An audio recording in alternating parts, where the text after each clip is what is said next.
Hey, good morning, everybody. It's June 13th, 2026. My man Leonard is on the road, so he'll be joining us at some point. Matter of fact, let me send him an invitation so he can join us just to make sure that he can do it. So, uh, what's been going on? The usual shenanigans, stupidity, and all this other stuff coming from the Trump administration. Um, there's two things, but let's start with well, a few things actually. One, I want to start talking about or talk about the verdict in the Carmelo Anthony trial, and I want to talk about that because we have, of course, everybody knows the verdict now. Unfortunately, he was convicted of murder. Now, this is the interesting thing to me about it. The thing that bothers me the most about it, well, it's a lot of things that bother me actually. Am I on? Yeah, okay, you can see me. The thing that bothers me about this case, this was clearly a case of self-defense, but of course, it's not. They didn't frame it that way. Well, let's go. Let's go with some facts that were not entered into evidence in the trial, or it wasn't emphasized for some unknown reason. I don't know why, but it wasn't emphasized. One of the things is that um, Carmelo was invited into the tent. No, let's go with this. And good morning, Stacy. Um, it was raining. It was a track meet. It was raining, and the whole school was the school the big tent that everybody the tent that Carmelo came and was set under. He was invited by somebody he knew and to sit underneath the tent, somebody who was on that track team. He didn't just walk up there and sit down. And anybody who's ever played sports or anything like that, 9 times out of 10, especially if you've been doing it for years, you know people on other teams that play for other teams. So he knew this young man who was on that track team. Matter of fact, they knew him well enough uh, um, that they had hung out before on numerous occasions, according to people, what people said about them. So they knew each other. He was invited underneath the tent by that guy that was on the track team. The victim in this, um, and I can't think of his name, but anyway, his twin brother, confronted Carmelo, and an argument ensued. Now they tried to portray Carmelo as having a knife. He did not have a knife. He had a tool that was used by people who run track to take their spikes out. That's what he had in his bag. But of course, they portrayed him as having a knife. Because everybody said, why does he bring a knife? Why did he have a knife in his bag? That's not what he had. But of course, the prosecutors did that. Yeah, Austin. Um, they portrayed him as having a knife in his bag, which wasn't the case. Now, why this did not come out in trial, I don't know. I have no idea why it didn't come out in trial, but it should have, because that's the key thing. Because what that showed by saying that it's a knife, it showed that he was carrying a weapon, and his intent was to harm somebody. That's how it's being portrayed. That's how it's being perceived. He had a knife in his bag. He had the knife because he was ready to harm somebody. He was gonna kill somebody, and that wasn't the case. It was a tool that was used to put in and take out spikes, and that track people who run track use. That's what it was. So that's a key thing right there. That's two key things that for some reason didn't come out in the trial. Don't know why, but it didn't come. It did, as far as I know, it didn't come out because it to me it would have made a difference portraying it that way. Uh, um, Well, see, they were saying it was one used to take tools that he used to take spikes out. See, Stacy, that's what I've been reading. So I don't know if it was a pocket knife or if it was that, but they made it the prosecutors portrayed it as his bringing a knife for whatever reason. Okay, I haven't seen the picture of it. Thank you for letting me know. So I correct. Let me back up on that. And there has been a lot of misinformation about this case too. So if I get something wrong, please don't hesitate to let me know. But the the confrontation ensued, and there are people who said that witnesses for some reason who everybody who came on the stand said that Carmelo was the instigator. He's the one that started all this. But there are other witnesses that have come out and said no, he was not the one who started it. It was Austin's brother who started it. Also, they tried to one of the things I noticed in the trial when they whenever the news media reported on the excuse me one second, I did make sure I sent Linda this email before I forget. Um whenever uh um whenever they talked about Carmelo, when they described him, they always said his age as being 19 years old. Always said he was 19. The 19-year-old man who killed 17-year-old Austin, uh, uh, um, he killed 17-year-old Austin, whatever his last name is. Now, and they always, like I said, they portray him as being, I always say he's 19 years old. They did that for a reason because basically they said that they were saying that, well, they're basically trying to portray the picture of this grown man, this 19-year-old who was at this track meet and killed a 17-year-old. And that wasn't the case because at the time when the incident happened, Carmelo was 19 or 17 as well. So they portray, and they also another picture when they show pictures of Carmelo, they show Carmelo now at 19, bigger than he was when the incident happened. At the time the incident happened, Carmelo was only was what I understand only weighed 135 pounds. He only weighed 135 pounds. So if he only weighed 135 pounds and the other guy weighed over 200 pounds, there's a big difference in their weight. Huge difference. Yes, and they were both 17 at the time. But there's a huge difference between somebody that's over 200 pounds who threw the shot put, he was a shot putter, and somebody who ran track who only weighed 135 pounds. But they always show images of him when he was how he looks now and not how he looked then.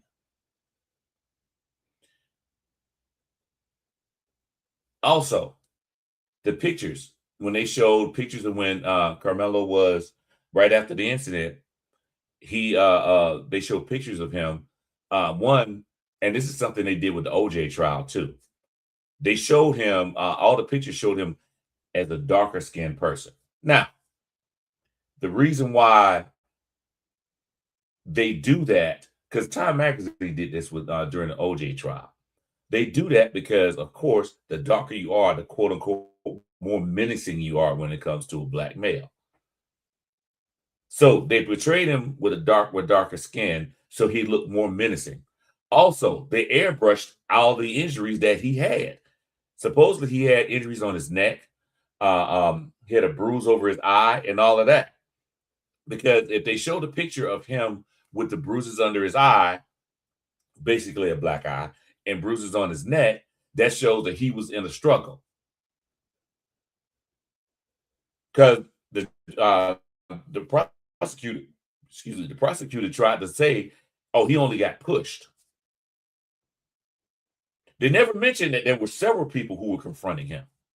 And as when I was in my class yesterday, I was talking to, I think it was yesterday, talking to one of my students or one of my classes, or summer school class. I teach summer school, and one of them said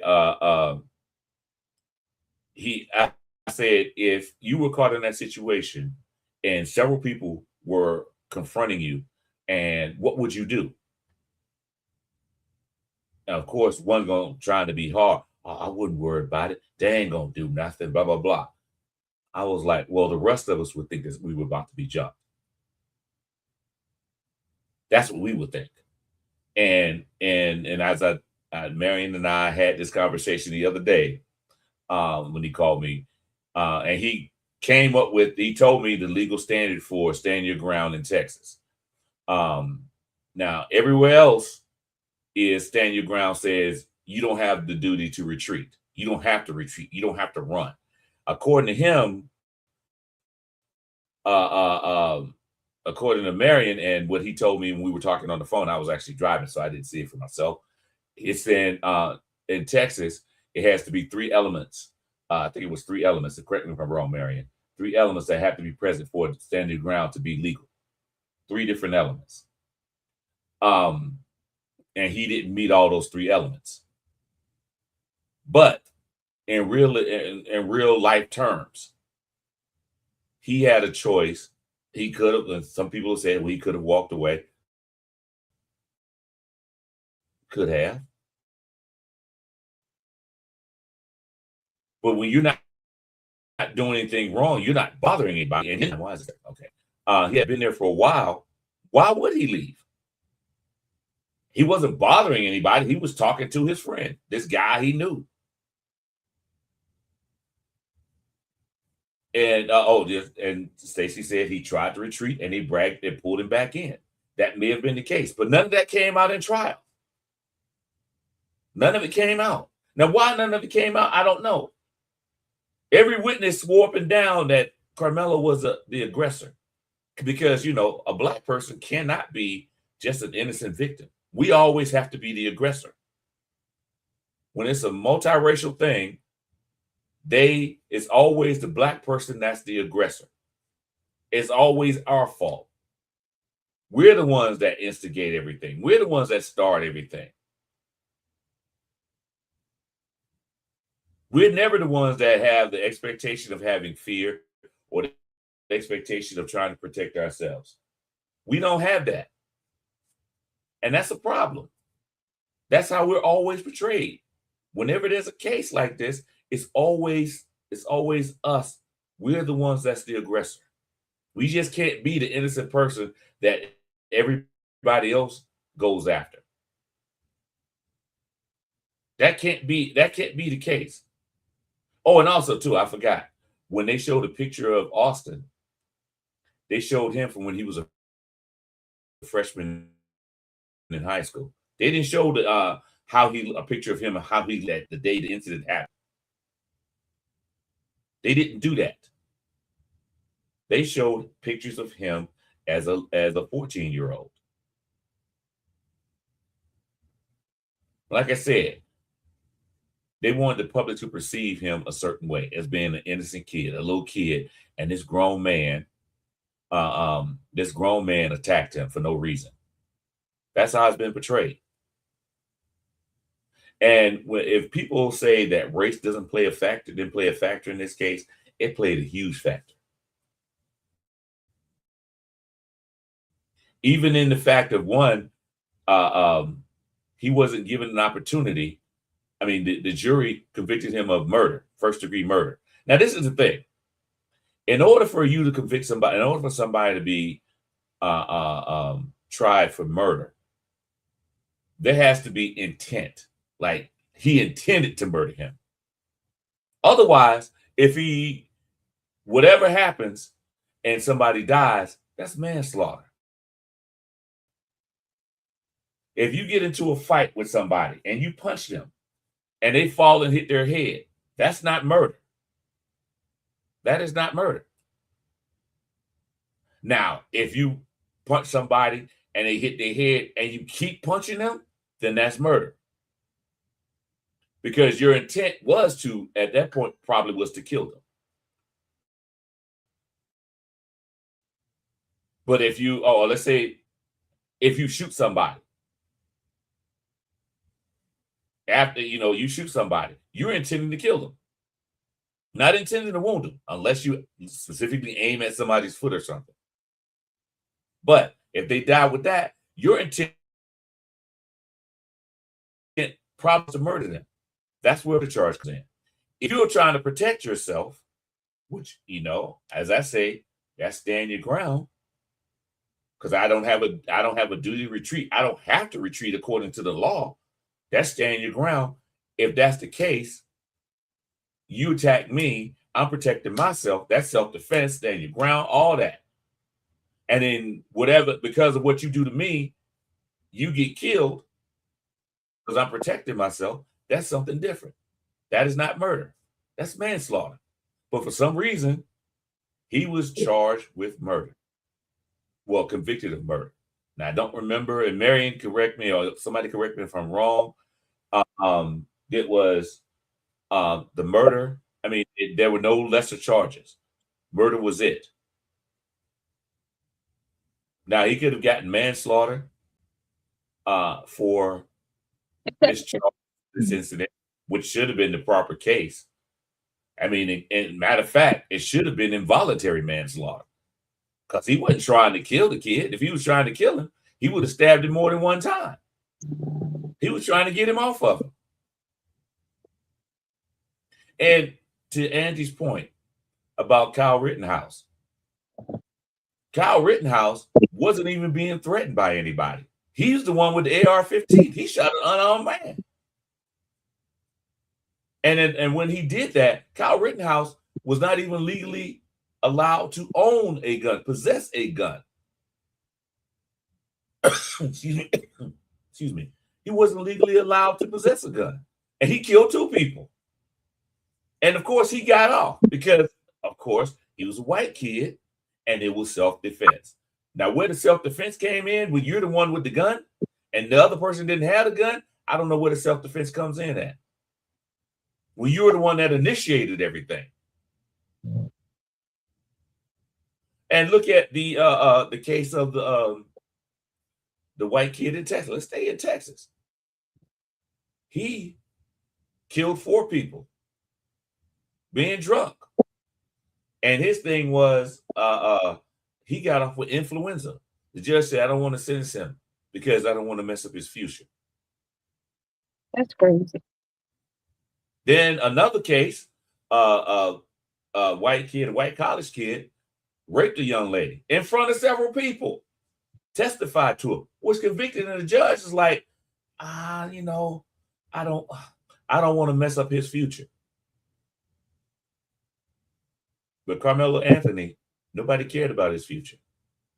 3.7 GPA, multi-sport athlete, all of that. His future doesn't count. It doesn't count. Nobody sees the humanity in Black youth. They don't see our humanity. And Marion, I know you said you're writing something, and I'm looking at it. I can't read it right now because I'm trying to talk at the same time. But it's the whole thing. All of it is how America tries to portray us. That's what they do. Because if you're Black, especially if you're a Black male, you're always the aggressor. You're always a criminal. And we want to get you. You're always the thug. We want to get you off the street for the rest of our safety. Doesn't make a difference what you did before that. Oh, as a matter of fact, let's stay in Texas. Another case. The white cop who shot Botham Jean walked into his apartment and shot him, and then turned around and said what she say? Something about I went into the wrong apartment. I don't know why. I mean, first she said he threatened her. Then she changed her defense. But she got 10 years. She broke in somebody else's apartment, or however she got in his apartment. But she killed him, and she only got 10 years. He didn't threaten her. He was lying on his couch at the time. So he wasn't a threat to her, and she was in the wrong to begin with. Even if he was a threat to her, she's the one who got in his apartment.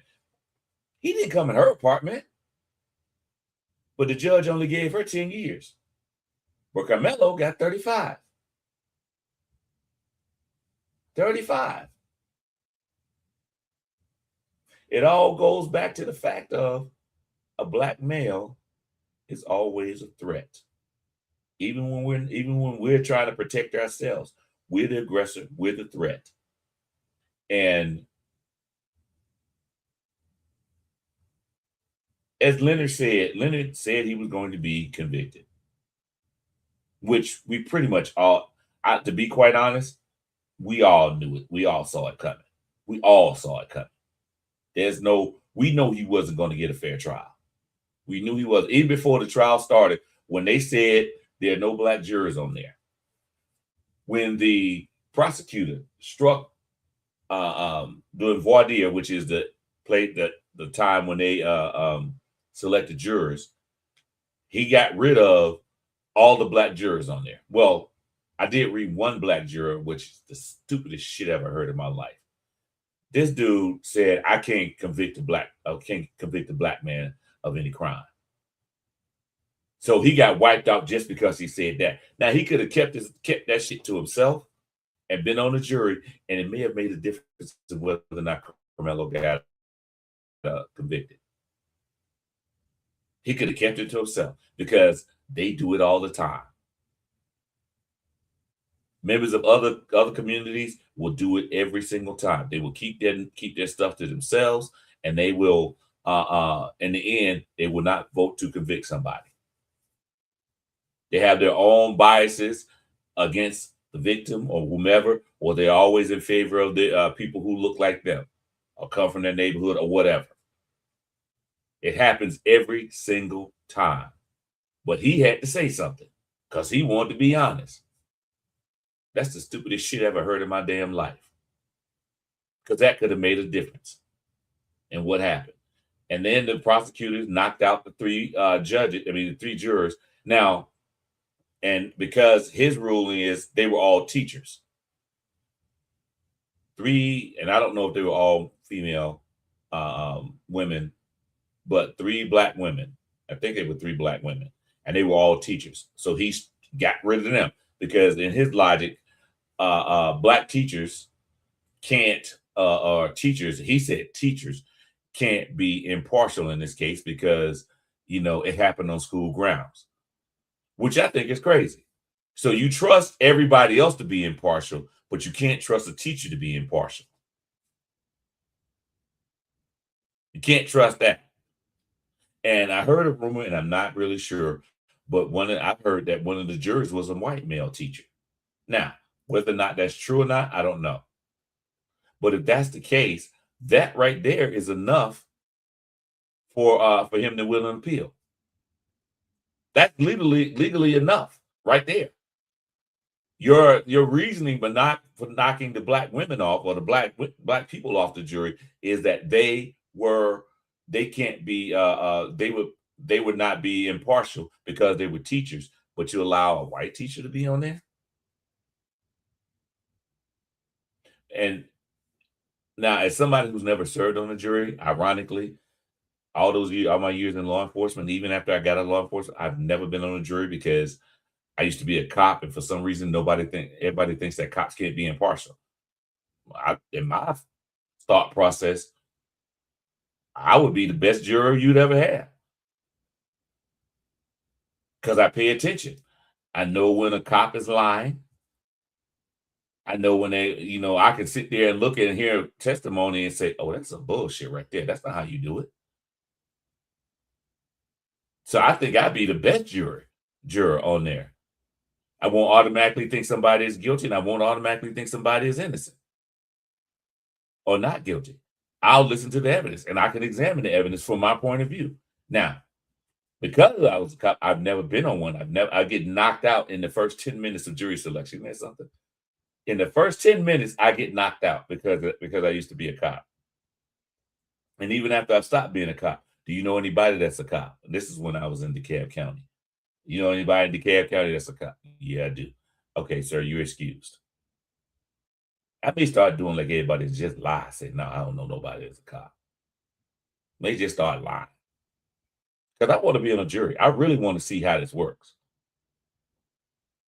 But it's the thing is, the judge allowed it, which I think was crazy. Because the judge, when the defense raised that objection, the judge should not have said, "Oh, I'm allowed because they're saying you're doing it for because of whatever." But the judge set it up for appeal. It's right for appeal. Now Leonard says, and I'm gonna give Leonard a chance to say what he thinks. But Leonard says, um, they're not going to win an appeal because the appeals court in Texas is very conservative. May or may not be the case. They are conservative. Yeah, I did read that. But even conservatives get it right every once in a while. Even conservatives. And Stacey, I'm reading. You said, "Why was he there?" Who are you talking about? Why was who there? Who are you talking about? And yeah, influenza. That was a young man who killed 4 people who was drunk. And then after he gave 10 years probation, he violated probation on that, which is crazy. He ended up going to Mexico, him and his mother.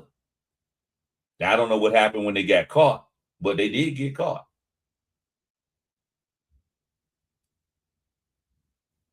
And Marion, like I said, I'm looking at what you're saying, but I can't read all of it right now. Leonard, go ahead and chime in while I read some of these comments, please.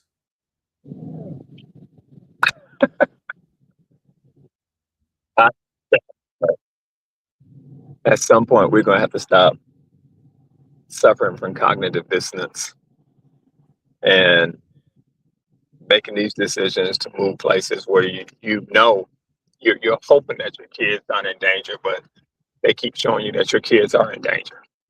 I think that from what I've read, defer to Marion a little bit, the jury could have considered manslaughter. They chose not to. They chose not to, and they chose not to in less than 3 hours. For those of you who keep saying a knife, you hear this all on social media. It was not a knife, it was a utility tool. One of those tools that it's like a pocket knife. It has a screwdriver in it, it has a knife in it, it has a wine opener in it. It's not even inches, it's 2. But at some point, you're going to have to start taking responsibility for your decisions and asking yourself, why would you keep we've been doing this since Ruby Bridges to prove a point. What point are we trying to prove? We got this knack for not looking at, trying to imagine the worst case scenario.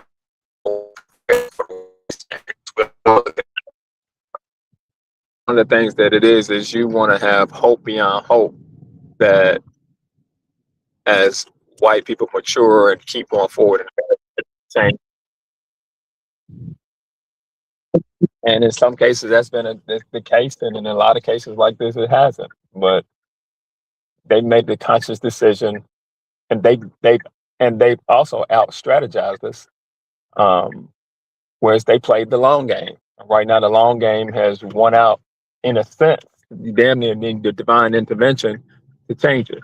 A death, somebody on Supreme Court all of a sudden having some empathy.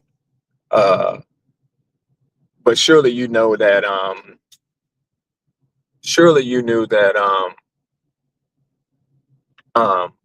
he wasn't going to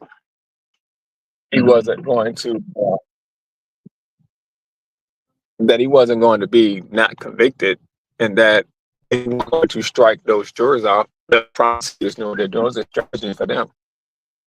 It's a strategy to take off those 3 black educators and any black jury. Yes, prosecutors do that all the time. The question you should ask yourself is, number one, I wonder why his father didn't testify. And number two, how didn't the defense attorney miss the proportionality part about the altercation?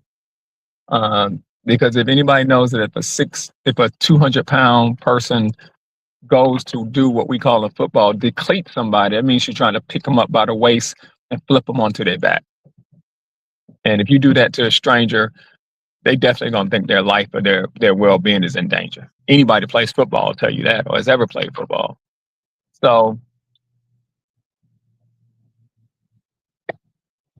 it comes back down to, and I'm sure there's gonna be some people, or not the few people that watched it, because me and Marion have had this conversation, disagreements on this too, because he and I went over this a couple of times when he came over to sat on my porch for 3 hours.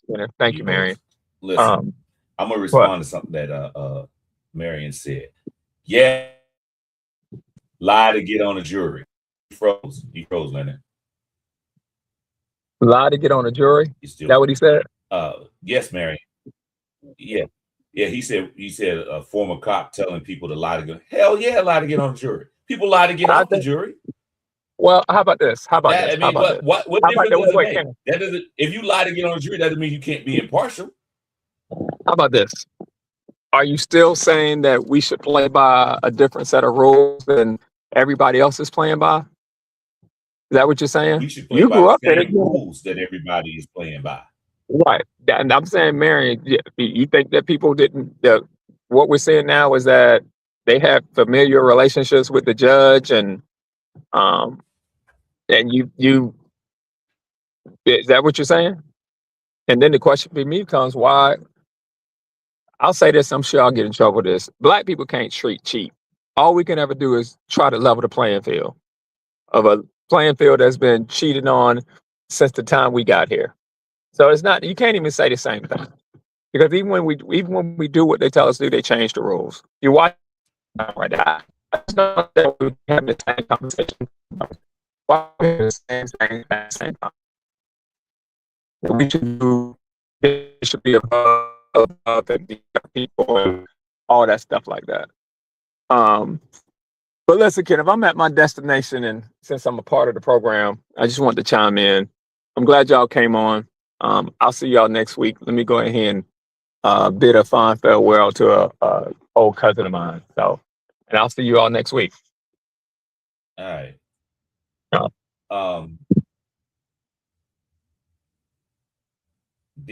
I'll say this. This is one thing that we're always expected to play by the rules, but nobody else plays by the rules. And that's what I have a problem with. Nobody else plays by the rules, but we're expected to play by the rules. And we come up on the short end of the stick more often than not.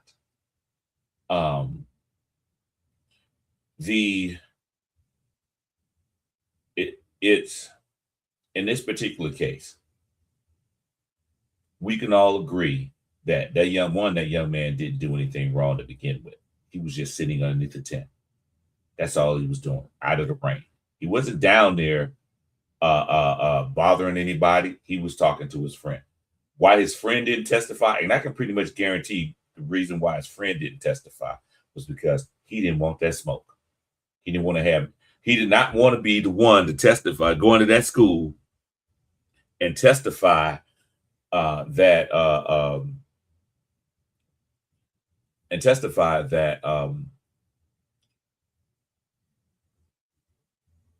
Austin was the aggressor. Austin and his brother were the aggressors.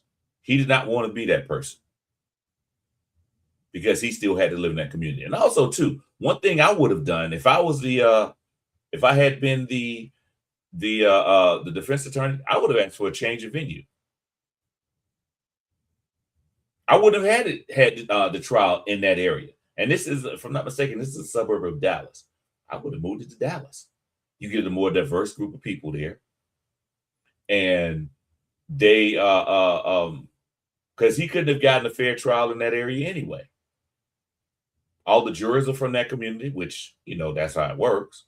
But in a predominantly white area, they could have had the trial in Dallas or another one of the other suburbs of Dallas, not in that community. And you weren't going to find anybody who hadn't heard of the case. That part, I live in Georgia. I live in Augusta, Georgia, and I heard about the case. So there wouldn't be a situation where they could find somebody who, and Mary, get to your point where people, they say, have you heard any facts about the case? Now you know damn well everybody on that jury had heard about that case. So people lie to get on juries all the time. They lie to get on juries all the time.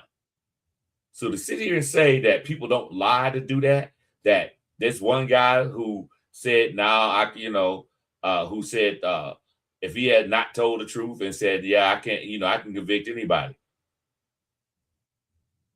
Now he probably would have gotten knocked off anyway, but he didn't have to say it. Because people lie to get on jury, people lie to get on juries and lie to get off juries. Every single day. Because there's no way they're going to find anybody in that area, in that small town, well, I shouldn't say small, but in that area, in that county, that did not know about that case.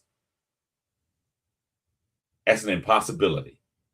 So the people who were on that jury, they lied to get on the jury. So why couldn't the black man lie? This is a high-profile case. It was, if we hear about it here in Georgia, they damn sure heard about it in their community.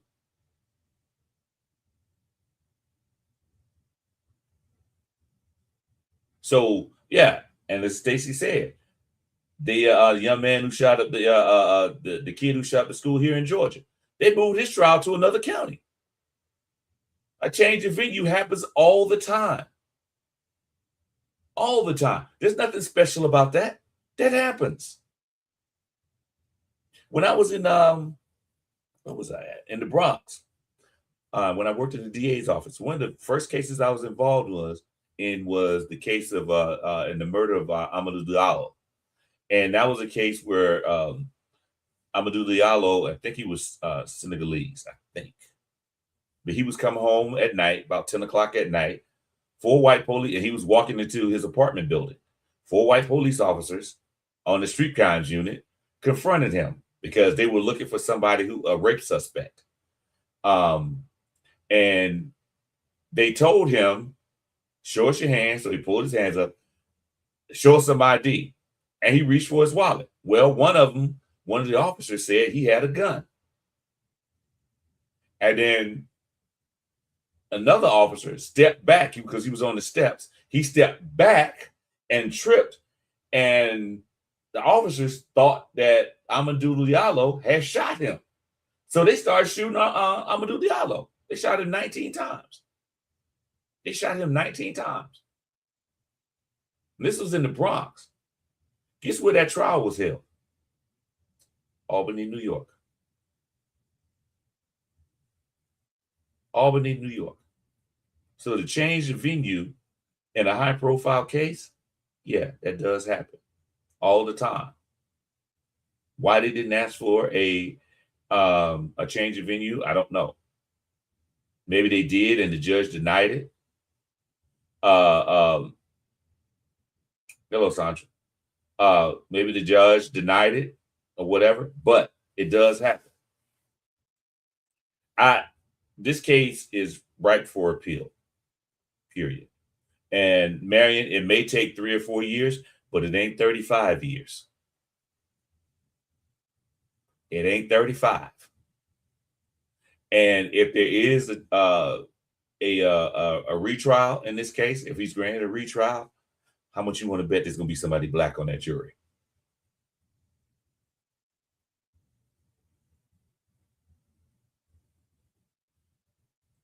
The relevance is I'm talking about the change of venue, Marion. Because that was a high-profile case in the Bronx, the defense said the cops are not going to get a fair trial in the Bronx, so they moved it up to Albany. That's the relevance to the case. My point was a change of venue happens all the time. Like I said, this case is ripe for appeal. He should be granted a retrial based solely just on the fact of all this exclusion of all the black potential jurors, just based solely on that part.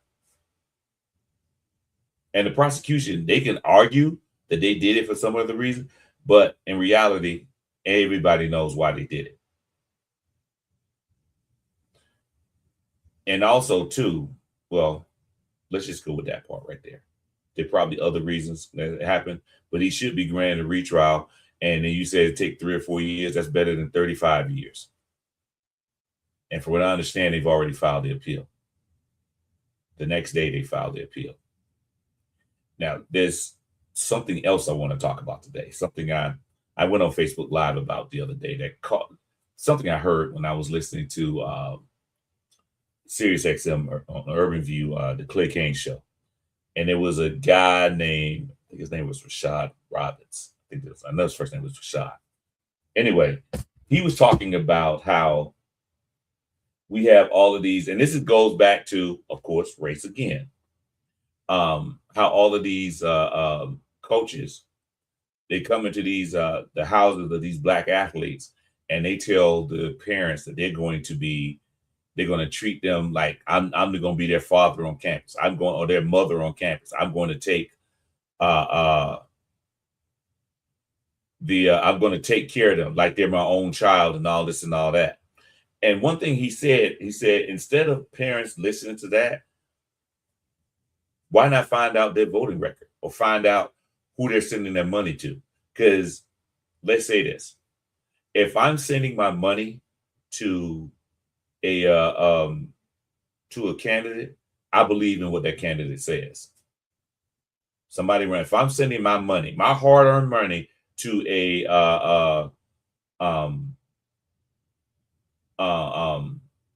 if I'm sending my hard-earned money to somebody that's a political candidate, I believe in their platform. I believe in what they're saying. So his thing was find out who they're supporting, and if they're supporting somebody that's not supporting our community, don't send your child to them. Because to them, your child is just an athlete. He's not a person. And I used the example when I went live about this the story of Bruce Pearl, and Leonard brought this up plenty of times. Bruce Pearl was the basketball coach at Auburn, and when Trump ran, he was all in, publicly all in. He basically told his players, don't get involved in no political stuff, blah blah blah, all this stuff. But he's supporting Donald Trump and all this. There's no way in hell I would send my child to go play for Bruce Pearl. And Bruce Pearl was at Auburn, if I didn't say that. He was a basketball coach at Auburn. There's no way in hell I would do that. Tommy Tuberville, Senator Tommy Tuberville. If he were still a coach, because he coached at Auburn as well, there's no way in hell I would send my child, my son, to play football for Auburn, knowing what I know about him. If Trump was running when he was the head football coach, no, there's no way in hell I would have sent my child to play for them. And not only the head coach, but the other coaches too. And even on top of that, the athletic director, the president of the university. If you have somebody, if you send your child to a college, not just athletes, but you send them to a college, and the culture of that college is one that is not conducive to your child's safety, why would you send your child there? Now, I'm not saying, and I've said this before, and people try to portray this, and this goes back to the Black athletes not playing for SEC schools. I'm not saying don't send your child to PWIs. I've never said that. I have a child that graduated from a PWI. Hell, I have 2 degrees from PWIs. So I'm not saying that. I'm not saying that everybody needs to go to an HBCU. Every Black child needs to go to an HBCU. I've never said that either. Because all of them can't go there. All of them wouldn't, the culture wouldn't be, it's not for everybody. But I will say this. If the president of that university or anybody on that staff is very vocal of stuff like that, and they very vocal in their support of Donald Trump and the shenanigans and the craziness that he's going on, I would not send my child there. Because I would have to fear for my safety, my child's safety. When I was at Cornell, it was there were protests on campus because they were trying to get rid of theme houses. And anybody who's watching, if you know about Cornell, they had a house called Ujima, and Ujima was a house where it was mostly black. It wasn't all black, but it was mostly black students who lived there. And it was one of community. It supported each other. They had a lot of things, programs in there geared toward making black students feel comfortable. And even if you did not live in Ujima, as they call it, Uj, even if you did not live there, you went there for certain things, for programs or whatever. Because Ithaca, New York, on that campus, predominantly white, shoot, the percentage of black students may have been 2%. It may have been 2%. So Ujima was there to give black students a place to feel, safe.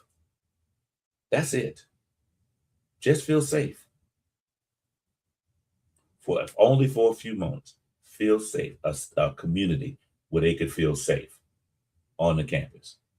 And they were trying to close Ujima when I was there. They were protests on campus. You had some white students that they didn't really. On one day we had a protest. And it was one of the most brilliant protests ever. They had students doing a sit-in on the crosswalks, and it was at the end of the day when everybody was going home. So everybody was pissed. You pretty much guaranteed. I knew almost every majority of employees on that campus were white. They were local. And they were pissed about the protest. Now, it wasn't just black students. There were whites. There were students of all races and ethnicities and all that involved in the protest. The majority of them were black. And they, this one guy, and I'll say this, the police were out there protecting. They weren't doing anything. They were actually protecting the students, make sure. One guy got mad and he tried to drive, and he drove through the crowd. He didn't hit anybody. Luckily, the students were able to get out, but he got arrested for it. But these are that's the climate in which some of these schools are. Some of our students go to schools in these climates. And as Lenny said, yes, those are a lot of PWI campuses like that. A lot of them. I want my child to feel safe. I want somebody there that's going to, if something happens to a student, no matter what their ethnicity, the administration is going to protect them. I want to know that if I send my son or my daughter to a school to play sports, that the coach is going to protect them, not because they're an athlete, not because they're on a team, but because they need protecting. In too many cases, that's not the case. Your son is the big black buck. That's it, the big black buck. And we're going to protect that big black buck as long as we can use that big black buck. Do you know the case of the movie Django? And they had all of these black guys fighting. These black guys fighting for the amusement and money for these white plantation owners. And once they weren't useful anymore, they had them killed. Not to say these coaches are going to kill your child, but once they have no more use for them, they throw them away. They throw them away. So sending, if you have a child that's of college age and is about to go, or high school that's about to go to college, pay attention to what the coach says. You can look up whether or not the coaches have contributed to a certain person's campaign, because that is readily available information. Campaign finance laws say you have to write down every person who's a donor. You have to put them on that list. Now you may have to do some research, but you have to do some research, but this is your child's life. This is your child's future. Why not do a little bit of research? That NIL money that your child's going to get, it looks good. You know, it looks very good now. But that doesn't mean they can't get the NIL money going somewhere else. Doesn't mean they can't start somewhere else. They can't get playing time somewhere else. I want us to start thinking strategically, start paying attention to what's going on, and who we're allowing in our children's lives. Now, some people have said, that if they go to a HBCU, they won't get, I don't know what the hell. The education they get won't be as good as they get from a PWI. I call bullshit on that. I call bullshit on it. Because let's say this. Now, my son is an engineering. He goes to Tuskegee. Engineering, no matter what school you go to, they're going to teach you the exact same principles. Doesn't make a difference. Math major, exact same principles. Biology major, exact same stuff. Chemistry major, exact same stuff. Just because a school has a better facilities does not mean it's a better school. They just have more money, better facilities. So we need to be more strategic about where we send our children and who we entrust their lives with. Because you're not there to protect them. Unless you live in that city where the team plays, where the college is, you're not there to protect them. They're on their own. When my daughter went to college in Fort Lauderdale, she went to Nova Southeastern. Actually, when we were considering going to college, she was looking at different colleges. One of the things that was in the back of my mind was, do I have somebody there that can protect my daughter if need be? If something happens, can does my daughter have somebody there within, maybe not in the exact city, but within, let's say, 2 hours at the most, they could be there. Is there anybody I can call? Or somebody I can call who can call somebody for me? Hey, man, go get my daughter. Go protect my baby. That was one of the things. Now, she's looking at the school and the facilities and all that.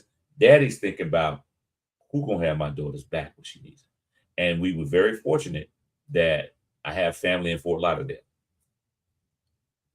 10, 15 minutes away. Her freshman year, hurricane came through Fort Lauderdale. And me being the daddy that I am, I was about to get in my car and drive down to Fort Lauderdale to go get her. I didn't care. All right, hey, I'll be there in about 10 hours at the most. I'll be there. Your daddy gonna be there. I'll be there. Because I'll go through hell with gasoline draws on for my kids, for my family, period. My friends. I'll do that. So I'll be there. And my cousin was like, don't worry about it. My cousin Sharonda told me. She's like, Kenny, don't worry about it. She can come stay with us. I said, Sharonda, you gonna stay there through the hurricane? Yeah. We go through hurricanes all the time. Ain't no big deal to us. We good. We good. We got her. And my daughter stayed with them. Shantae stayed with them. So if I send my child anywhere, I want to make sure they have that protection. They have somebody covering them. I have somebody there within a couple of hours that can cover their back. And every school that she was talking about going to, I had somebody there. Because that's the first thing that popped in my head. Okay, you want to go this place? Yeah. That place? Oh, I know somebody there. Another place? I know somebody there. And the first thing I would do was call them. Listen, Shantae's coming up there. And my people, my family, my friends, they all said the same thing. Say less. They would all say the same thing. You need a support system. So when you send your child to a school in a state that's hostile toward them, because once they leave that campus, they may be a star on that campus. Everybody might know them on their campus and love them on their campus. Once they leave that campus, how are they going to be treated? When they're driving back and forth to McDonald's or going to Pizza Hut or wherever, going to the bowling alley off campus, how are they going to be treated? Those are the things that you have to consider. And thinking about how a coach perceives your child is key. That is key. One other thing I want to talk about is something that I saw. I didn't go live on it, but I saw it was so, and I tried to repost this. Oh my God, I tried like 10 times to repost this thing. It was something I saw on Instagram. For some reason, it wouldn't work. But it was a woman was on there, and she was talking about how a Turning Point Women's Conference happened recently, and how these women, these white women, because all of them were white, were saying that they would give up their right to vote just so we could have a better society or something to that effect. Now, I'm tripping off of this because women have only had the right to vote for 106 years. Women have only had the right to vote in this country for 106 years. And you're telling me this new gen, and they were all young women, young white women. These young white women are saying, you know, I would give up my right to vote if it would make the system better.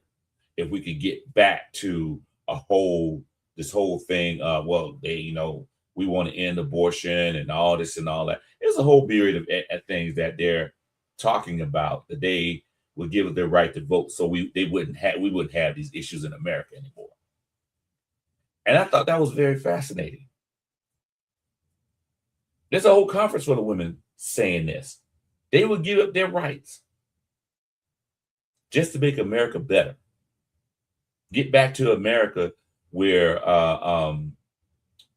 abortion wasn't legal and whatever else that they were talking about. The abortion thing is one that stuck the most out to me. I was like, that's fascinating. And the woman who posted this stuff, she posted interviews. She was a white woman. And she was like, I don't understand where this is coming from. But there's a movement going on. These people who follow Turning Point, Turning Point USA, that are part of that, young women that have this belief. They literally have this belief. And if those of you don't know what Turning Point USA is, it's a conservative organization that's around campus. They're trying to get them on all of these PWI, PWI campuses and high school campuses, get chapters in there. And it's a conservative Christian movement. It was led by Charlie Kirk. Charlie Kirk, of course, got killed. I think it was last year by another white guy. But he got killed. Let's say this: the one who's accused of killing him is white. Now, whether or not he actually did it is it's highly questionable, in my opinion. But it's now being run by his wife. What's her name? Erica. Yeah, Erica Kirk. So it is, and yes, you're right, Stacey. It was white women who got the right to vote in 1920. Legally, black women got it too, but realistically, they didn't vote till the 60s. So, right.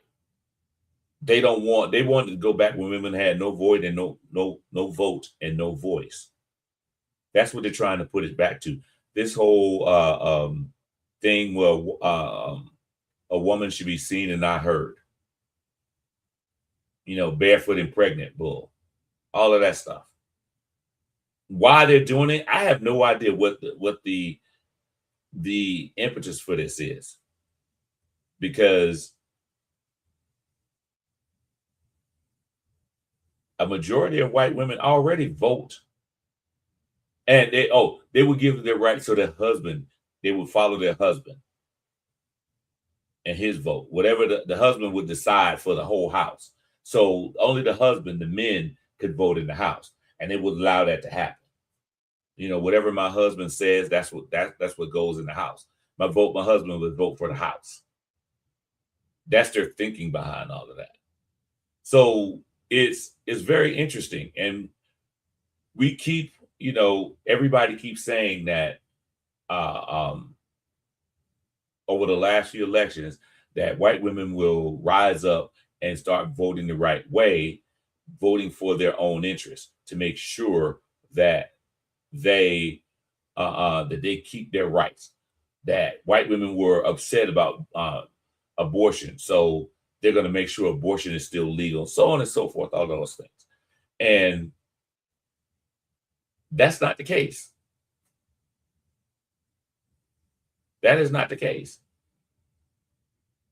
And what is that? What is the that show? It comes on a Hulu.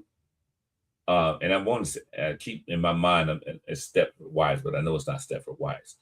But it's the woman that women dress demurely and a whole bunch of other stuff. They wear long dresses and all of this. And I can't think of the name, but it's a big hit on Hulu. I don't watch Hulu, but I've never seen the series, but I kind of know the premise behind it. But that's what they're trying to get to, that type of maybe not that extreme, but that mindset that women don't have rights. And every year, every time there's an election, it always says, if white women come out and vote for their own interests, everything will be okay. But they never do. They never do.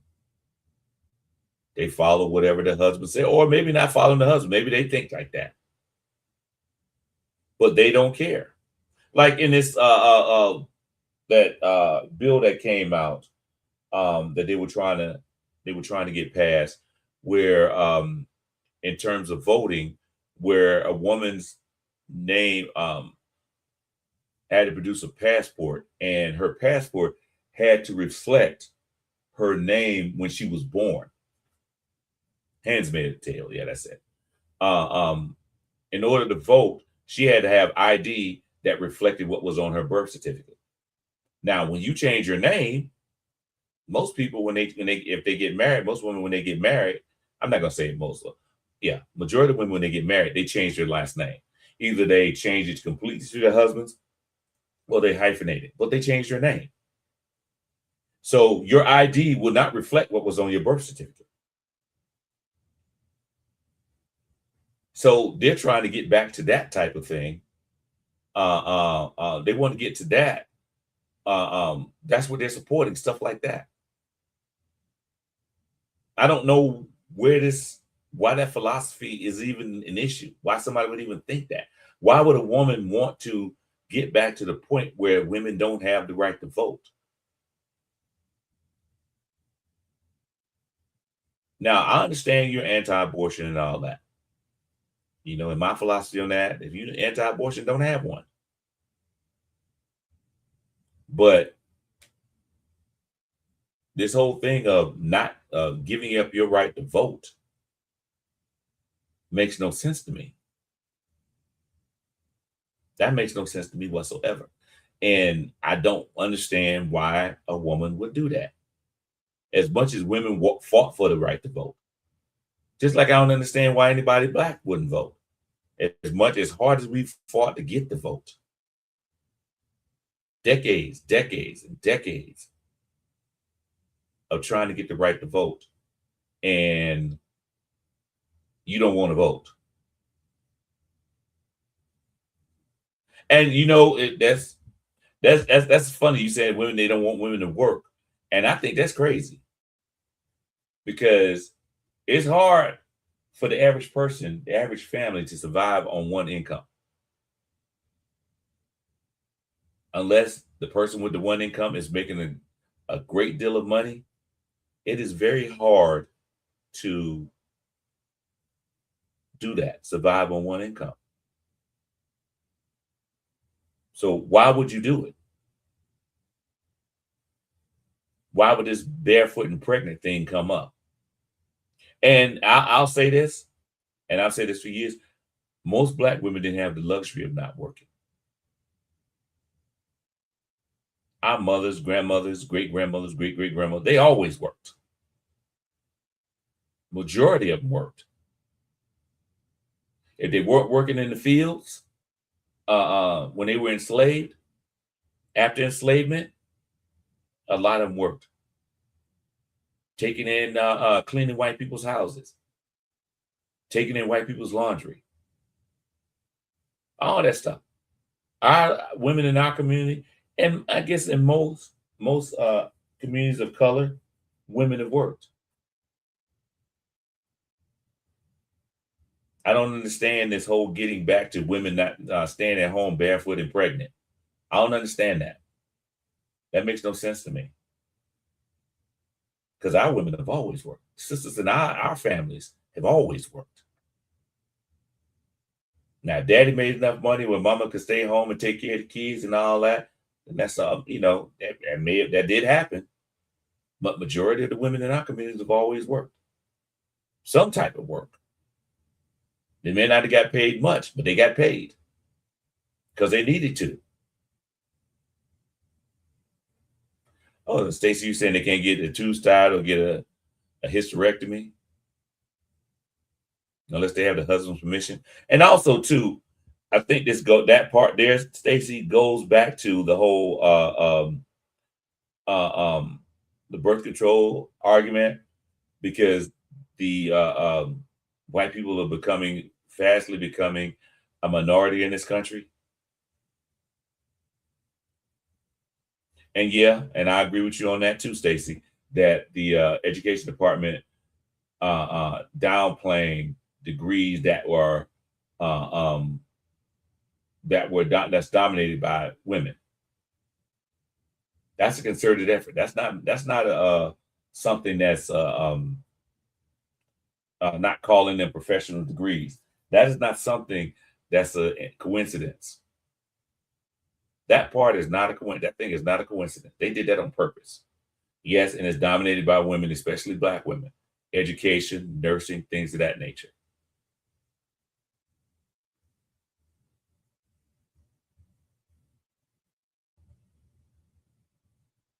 I guess it's all a part of that Make America Great Again thing, because they want America to be, as Marion said, leave it to Beaver, the 1950 style thing where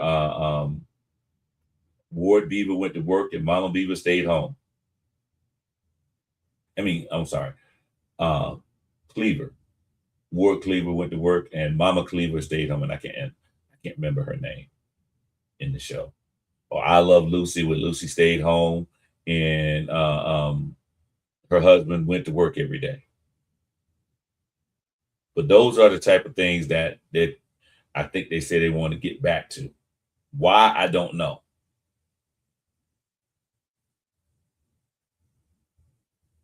A patriarchal led society. That's what they want to get back to for some unknown reason. Well, listen, y'all. That's my outrage for the week. I was actually pretty tame today. I really didn't cuss too much today. I'm proud of myself.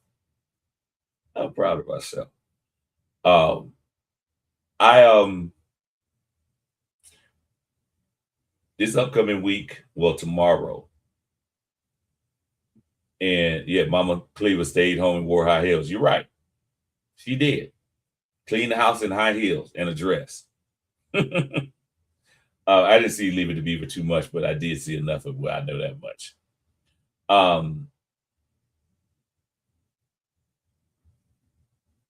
That's a reason for a woman to get a divorce. That's been the case for a lot of years. That's not anything new. Men have been resistant to the whole domestic violence thing, punishment for it and all that, because prior to the early 90s,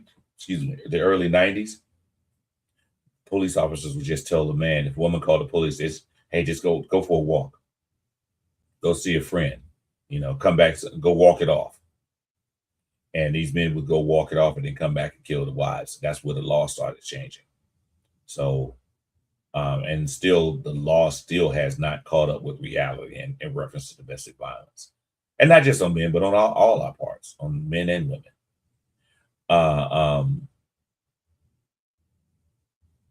On black men in incarceration. You're probably right, Lenny. Probably right. It's well, what we've talked about today, the main thing I've talked about today is going back to the Carmelo Anthony case. We're always, and this to your point, Lenny, we are a threat. We are a perceived threat. They've always done that, and they continue to do it. So we have to make sure keep ourselves out of positions, out of places where that could be a factor. Lastly, the last thing I'm gonna talk about is real quickly is Trump's UFC fight thing tomorrow. And somebody I read on social media, on Facebook, somebody said, look, was it Stacey? The Stacey, you said that you hope it rains? Because there's a chance of thunderstorms and all that. And they said the only way they're not going to have the UFC fight is if there's thunderstorms coming through, lightning, basically.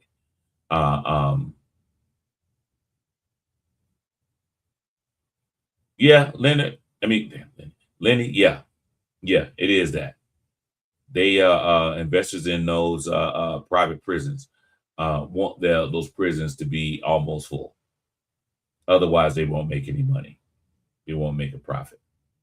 But as I said, Trump's UFC thing is tomorrow, and I don't know if it was Stacey or somebody I read. Yeah, it was you, Stacey. Somebody hopes you hope it rains, thunderstorms throughout there, so bad that it gets canceled. I'm hoping for not only does it rain and it gets canceled, but a tornado roll through there and knock down that thing. That's what I want. That's what I want. I want something to make that thing fall. A tornado come through and knock it down. A little quick earthquake, knock it down. And then all those investors or whoever paid for that. Well, we know we did. The United States did. They lose their money. Where's Doge when you need it? And also, yesterday, either yesterday or the day before yesterday, Trump said that the Iran war is about to end. Iran is going to sign an agreement. And it's funny. It seems like every week he says that, or we're close to an agreement. They're going to sign an agreement, or else they don't have a choice. They're going to sign this agreement. But the funny thing about it is the agreement hasn't been signed. And every time he says that, Iran is like, hold up. We ain't signed nothing yet. I don't know who keeps telling you we about to sign an agreement. Y'all still haven't agreed to the one thing. And with Iran, the sticking point, because they're giving them Iran everything they want, basically everything they had before, they're going to give it to them. Because Iran wasn't trying to get a nuclear weapon. So they don't even give a damn about that. I don't even think that's in the negotiating. But they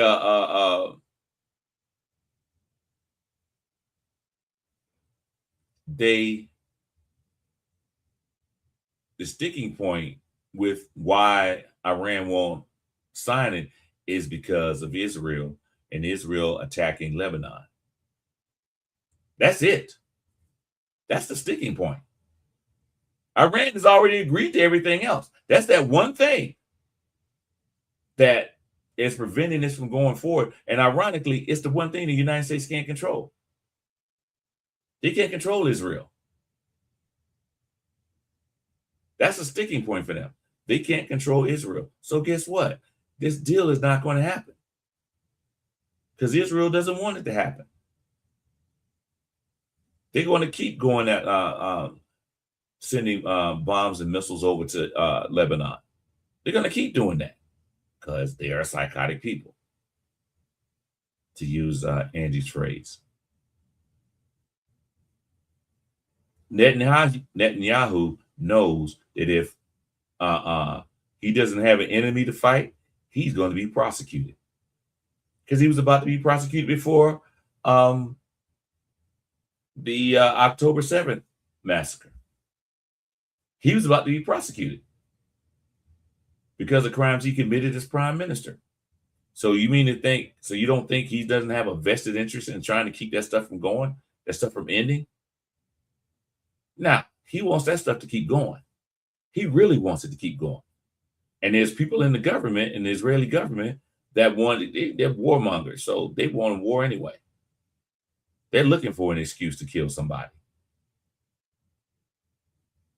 They're looking for it. So they're never going to agree to a ceasefire. So this deal that Donald Trump keeps saying is close is not going to happen, because the one sticking point is Israel attacking Lebanon. And Israel is not going to stop attacking Lebanon until they destroy Lebanon. They're not going to stop. Lebanon may send 1 missile. Israel will send 50. They'll send 50. And they're going to keep doing that. So it doesn't make a difference what Donald Trump wants. What Israel wants is for what Iran wants is for Israel to leave Lebanon alone. And Israel is not going to leave Lebanon alone. They're going to keep bombing, keep sending missiles, keep killing people, because that's what they do. That's literally what they do. Netanyahu wants to keep some mess up so he can stay in power. Because as soon as those wars end, they have nobody else to fight, they are going to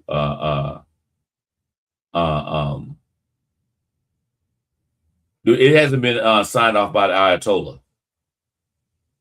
They say, and they keep saying, Trump keeps saying, the media keeps reporting, there's a deal in principle, but it has to be signed off on by the Ayatollah. And the only thing, and the main sticking point with Iran is whatchamacallit, is Israel's bombing of Lebanon. And Israel is not going to stop.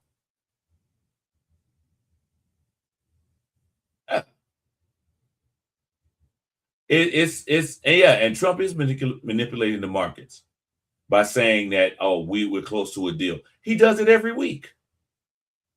Every week to a week and a half, he comes back and says, a deal is close. A deal is close. And the markets react to what he's saying. The markets go up. Now, as somebody who has some money in the market, I ain't mad about that. But why don't you just leave it? Why don't you just go ahead and give him everything? Well, he can't give them everything they want, because he can't control Israel. Yeah. He can't control Israel. Bottom line, he can't control Israel. Netanyahu and those warmongers in Israel, they will continue to do what they want to do in reference to bombing Lebanon. Only way they're going to stop is if they run out of bombs. That's it. That is it. The only way they're going to stop is if they run out of bombs. And they're not going to run out anytime soon. So they're going to keep going. Because Netanyahu does not want to go to prison for crimes he committed prior to October 7th. Prior to 2 years ago, he was about to go to prison. So as long as he can keep this mess going on, he's going to keep this mess going on. And Stacey, I agree with you. This is ridiculous, because Trump is manipulating the market. And they keep falling for it. But y'all, it's time to go. I got to go out there and cut my grass before it gets too hot. Because yesterday was hot. Oh, it's ridiculously hot down here. Ridiculously hot. So I'm going to get out there and cut my grass before it gets too hot. Y'all have a good day, a good week, and be safe. And hey, hopefully we all learned something today. We all learned something today. Y'all got some more information? Hit me up, y'all. Marion has no problem calling me. And it's funny. He calls me at the right time because I could be in class or be at work.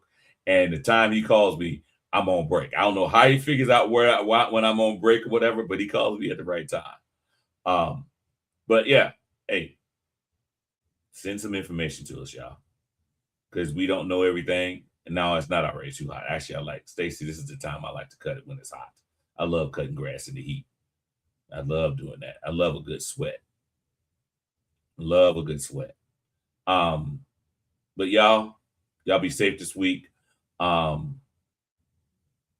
Make some good trouble in the state of Georgia. It is the early voting for runoff is over with. It ended yesterday. So if you have not already voted, please go and vote on Tuesday. My people in Augusta, let's put Stephen Kendrick in the office as mayor. Let's do that. And do your research before you go vote. Please do your research on all the candidates. Do research on all the candidates.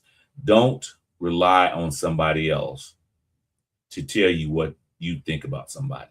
Do your research on or what you should think about somebody, because propaganda is out there. Don't go by who's endorsing who. Look at that person and see what they're saying. And in terms of Democratic candidates, because I don't really pay too much attention to Republican candidates, but in terms of the Democratic candidates, they all pretty much think the same thing. They all pretty much do. There's not much distance between their thought process when you're a Democrat in the state of Georgia. Not much difference between any of them, actually. I've read that. I've not a deep dive into people, but I've done read enough information on why I can say, okay, they all think the same thing. So we really can't go wrong, but please do your own research. Don't take my word for it. Do your own research. As Stacy said, get a sample ballot. I did that. I looked them up. Shoot, right before I went to vote the other day, I literally pulled it up on my phone. Looked at a sample ballot, wrote down the names, and looked it up on my phone while I'm sitting in the parking lot getting ready to vote. No, I take that back. I was about to leave work. But it didn't take long. Oh, who you got as flip-flopper, Stacy? Well, that's what you do research. When you do your research on them, look at their voting record. If they have a voting record, look at it. Look at what they say and how they voted, if they've ever been held elective office before. If you can, find out, some more information about them. One thing that I found out, if somebody has a digital footprint, you can find out a lot about them if they have a digital footprint easily. Shoot, they have a Facebook page, not their campaign Facebook page. Go look at their Facebook page, their personal one. See what they talk about. Oh, there's one other thing I want to say. I forgot about this. I've been meaning to talk about this for a while. Who the hell keeps telling Vernon Jones to run for office? I want to know who's backing this man. I don't know if I said this before or not, but it is very fascinating to me. Every 4 years, this dude comes out of nowhere and runs for office. Every 4 years, he runs for office. Every 4 years. Now, in case those of you who don't know who Vernon Jones is, he used to be the CEO of DeKalb County and did some very sketchy stuff while he was CEO. He, from what I understand, from what I've heard from people who was around in DeKalb County, around leadership in DeKalb County, he lucked up that he didn't get locked up. His chief bodyguard got locked up. His chief bodyguard got locked up for stuff that he did while he was working for Vernon Jones. So that tells you a lot. But Vernon lucked up and didn't get locked up, didn't get prosecuted or even indicted for the stuff that he allegedly did. and I heard it was a lot. But he lucked up. But every 4 years, he's running for another office. Every 4 years, never wins. Well, I take that back. He was a state senator after the DeKalb CEO, and that's when he decided he wanted to be a Trump supporter. And he was actually in D.C. on January 6th. He was literally in D.C. on January 6th. Got interviewed by a little white kid while he was eating a hot dog in D.C. That's telling you, and in case you didn't know, Vernon Jones is black. But yeah, when Trump ran for office, his true colors came out, and he hasn't looked back. And yes, it is a grift, Stacey. It is a grift. Because I don't know how this man keeps getting the money to run for office, but somebody keeps pushing him forward, and he never wins. He will never win a Republican nomination. He will never win. But I hope he does, actually. I hope he does. Because if he does win, guess what? He's going to be running against a Democrat, and he won't win. He won't win. But y'all, it's 11:27. I got to go out there and cut my grass, get my exercise in, listen to my music, and all of that. Y'all have a good day, a good week. God willing, I'll see y'all next week. Deuces.